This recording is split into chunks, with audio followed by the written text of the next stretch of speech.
Some have called Chita Russia's gateway to China, but these people would like that gate to be kept closed. The protesters insist they're not anti-Chinese, but they're vehemently opposed to a proposed land deal they see as the thin end of a wedge.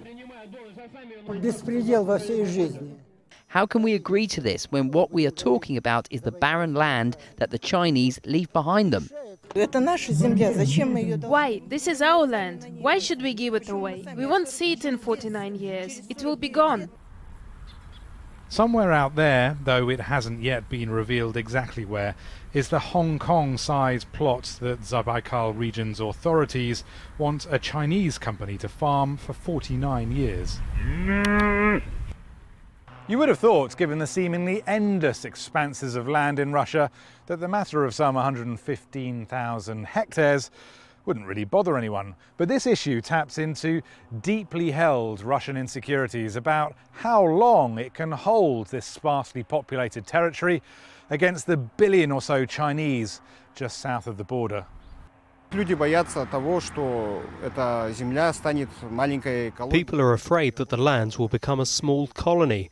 It will be colonized by the Chinese. By Russian law, anyone born on our territory becomes a Russian citizen. Can you imagine how many thousands of workers will come here? In 50 years, it will be a Chinese province. The governor's office said they couldn't fit our interview request into their schedule, but authorities insist Chinese investment will boost the economy of this region and create jobs.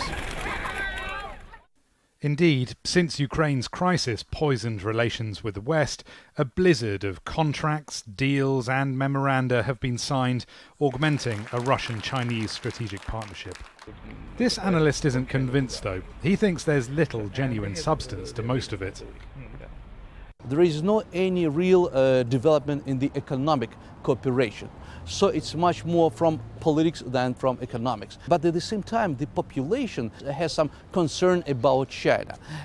In general, it's more irrational fear because there is not any attempt from Chinese side to make any drastic steps toward Russian territory.